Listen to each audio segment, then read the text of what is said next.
नमस्कार प्यारे साथियों, आज हम सीखने वाले हैं चक्रवृद्धि ब्याज निकालना। प्यारे साथियों, आज की वीडियो के बाद आपको चक्रवृद्धि ब्याज का एक भी क्वेश्चन कभी भी गलत नहीं होगा। यकीन मानना प्यारे साथियों, आज हम चक्रवृद्धि ब्याज निकालने की एक ऐसा सिंपल सा तरीका सीखने वाले हैं। उसके बाद आपको चक्रवृद्धि ब्याज का कितना भी हार्ड क्वेश्चन क्यों ना दे दे, आप बिल्कुल चुटकियों में आसान कर देंगे। उसके लिए शर्त है आपको वीडियो को लास्ट तक देखना होगा प्यारे साथियों। तो चलिए देखिए, जानते हैं चक्रवृद्धि ब्याज कैसे निकालते हैं। उससे पहले ये समझना होगा कि चक्रवृद्धि ब्याज होता क्या है। सबसे पहले हम जानते हैं कि चक्रवृद्धि ब्याज होता क्या है। सब चक्रवृद्धि चक्रवृद्धि ब्याज एक आपने सुना होगा साधारण ब्याज। साधारण ब्याज क्या होता है और चक्रवृद्धि की ब्याज क्या होता है। साधारण ब्याज, मान लो कि आज आपको 1,000 रुपये की आवश्यकता होगी। कितने रुपए की? 1,000 रुपये की आवश्यकता होगी। कितने रुपए की? और आपने कहा कि भाई मुझे कितने साल के लिए चाहिए? 2 साल के लिए चाहिए। तो आपको उसने कहा कि भी ठीक है, रुपए तो दे दूंगा मैं, लेकिन चक्रवृद्धि ब्याज के पर दूंगा। सबसे पहले ये देखो, साधारण ब्याज क्या कहता है। साधारण ब्याज तो यह होता है, मान लो कि आपको यह कह दिया जाए कि 1,000 रुपये पर 2% दर से आपका ब्याज लगेगा। मान लो कि 2% दर से कितना होता है इसका ब्याज, मान लो 20 रुपये होता है। ठीक है, 20 रुपये, यानी 1,000 का 2% दर से 20 रुपये ब्याज होता है। वो तो हो गया साधारण ब्याज। लेकिन अगले साल वापस 1,000 में जो ब्याज बना था यानी 20, वो भी ऐड कर दिया जाए 1,020, उसका भी ब्याज लिया जाए, उसे कहती हैं चक्रवृद्धि ब्याज। अर्थात ब्याज का ब्याज, साधारण ब्याज का भी ब्याज लिया जाए, उसे बोलते हैं चक्रवृद्धि ब्याज।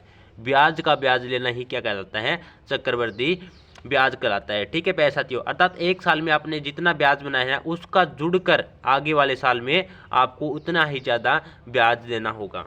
और हम अच्छे से जानेंगे। चलिए, सबसे पहले इसने कहा है कि 12,600 का 2 वर्ष के लिए 10% वार्षिक दर से चक्रवृद्धि ब्याज ज्ञात करें, जबकि ब्याज वार्षिक संयोजित हो। ब्याज वार्षिक संयोजित होने का मतलब क्या हो? अर्थात ब्याज है वो 1 साल पर बदला जाएगा। जैसे आपके घर में देखा होता ना कि आपको दिया होता है कि भी 1 साल में आपका हिसाब किया जाएगा, ठीक उसी तरीके से इसने बोला है कि ब्याज वार्षिक होता है। 1 साल तक तो आपको कुछ नहीं होगा। मान लो 12,600 रुपये का 10% जितना आएगा उतना ही, लेकिन 1 साल बाद जो ब्याज का है वो भी उसमें ऐड हो जाएगा और उसका भी आपको ब्याज लगेगा। ठीक है, तो इसके लिए सबसे पहले देखो कितने रुपए दिए गए, रुपए लिख लो। रुपए दिए गए हैं 12,600। टाइम यानी देखो समय कितना है, समय को बोलते हैं समय टाइम कितना दिया गया है? समय को टी से रिप्रेजेंट करते हैं। टाइम कितना दिया गया है? 2 वर्ष। ठीक है, और दर ये देखो, जो 10% वार्षिक दर होती है ना, इसे बोलते हैं रेट यानी दर, जिसे आर से रिप्रेजेंट करते हैं। कितना दिया हुआ है? 10%। इस प्रकार के सवाल में हमेशा ये लिख लेना प्यारे साथियों। ठीक है, और इसमें एक और दिया गया है कि ब्याज वार्षिक संयोजित हो, अर्थात वो भी बताऊंगा। तो सबसे पहले आपको चक्रवृद्धि ब्याज ज्ञात करने का एक फार्मूला प्यारे साथियों याद होना ही चाहिए। देखिए मैं बताता हूँ, A अर्थात amount principal 1 plus rate upon 100 bracket बंद। अब देखिए हम जानेंगे कि इनमें से कौन सी क्या चीज़ है, क्योंकि अभी तक आपको नहीं पता कि अमाउंट क्या है, प्रिंसिपल क्या है। ठीक है, तो देखिए प्रिंसिपल क्या है? जो मूलधन होता है उसे बोलते हैं प्रिंसिपल। रेट क्या है? दर। 100 आ गया। अन का मतलब क्या है? अन का मतलब होता है आपका कि आपका जो ब्याज है वो वार्षिक है। अगर वार्षिक है तो अन का मतलब, वार्षिक का मतलब होता है 1 साल, तो अन का मतलब कि अन कितना आ जाएगा? यहाँ पे 1 आ जाएगा। ठीक है, सॉरी, अन क्या है? अन यहाँ पे टाइम है। अन क्या है? यहाँ पे टाइम है। अन क्या है? यहाँ पे टाइम है। आर रेट है, पी प्रिंसिपल है, और अमाउंट क्या है? अमाउंट यहाँ पे बोलते हैं मिश्रधन को। ठीक है, ये मिश्रधन है। और सबसे पहले मैं आपको एक शॉर्ट बात बताना चाहता हूँ कि प्यारे साथियों, देखिए चक्रवृद्धि ब्याज को CI से रिप्रेजेंट किया जाता है। CI निकालने का फार्मूला होता है अमाउंट माइनस प्रिंसिपल। तो देखिए अमाउंट की वैल्यू हमें नहीं पता होती है, इसलिए अमाउंट का फार्मूले से हम मान निकाल लेंगे। और प्रिंसिपल हमें पता होता है, प्रिंसिपल वही होता है जो मूलधन दिया हो जाता है, इसी प्रिंसिपल बोलते हैं, क्या बोलते हैं, ये प्रिंसिपल पी का मान है। ठीक है, तो चलिए अब इसे हल करते हैं। देखना, सबसे पहले अमाउंट कितना दिया गया, अमाउंट ज्ञात करना है। Amount is equal to principal का मान, ये प्रिंसिपल 12,600 दिया है तो लिख लेते हैं 12,600 ब्रैकेट बंद 1 प्लस रेट का मान कितना दिया गया, रेट दर दी गई है, दर देखो 10% दी गई है तो लिखो 10%, और नीचे क्या आएगा 100 ब्रैकेट बंद। अन का मान कितना, टाइम कितना दिया गया है 2 वर्ष। प्यारे साथियों, अब आप ये कहेंगे कि सर एक बात बताओ कि इसका क्या मतलब है कि जबकि ब्याज वार्षिक संयोजित तो इसका तो हमने कहीं यूज़ नहीं किया है।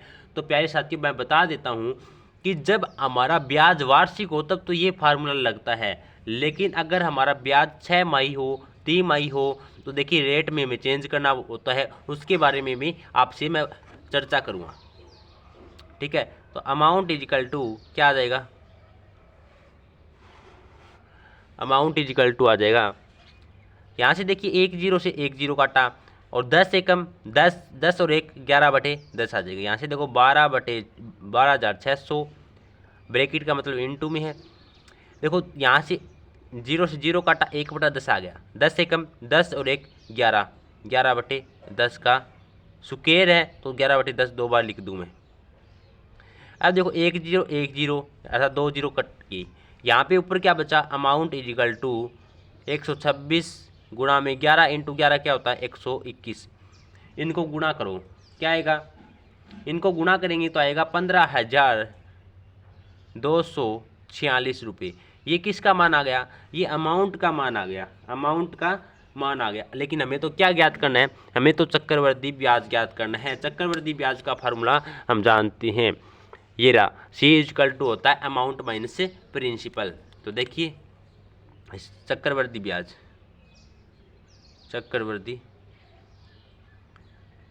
चक्रवर्ती ब्याज यानी CI, अमाउंट कितनी है, अमाउंट देखो कितनी निकल के आई है 15,246 माइनस प्रिंसिपल कितना था 12,600 रुपये। तो देखो इनमें से घटा दो क्या आएगा, इनमें से घटाएंगे तो आएगा आपके पास, घटाओ चलो 2646 रुपये आ जाएगा, 2646, और यही इसका आंसर हो जाएगा। कहने का मतलब आपका 1 साल का चक्रवर्ती ब्याज 2646 रुपये होता है। और प्यारे साथियों याद रखना, 1 साल का अगर पहले साल का चाहे चक्रवर्ती ब्याज हो चाहे सरल ब्याज हो, दोनों का मान एक ही आता है। चक्रवर्ती ब्याज तब अलग होता है जब दूसरे साल पे लगता है, क्योंकि पहले साल का ब्याज उसमें जुड़ जाता है। 1 साल के लिए दोनों का ही मान सेम रहता है। जरूर देखो 1 साल का मान कब जरूर बराबर रहता है, जब ब्याज वार्षिक संयोजित हो। अगर 3 माही दिया होता ना तो फिर 1 साल के लिए बराबर नहीं होता।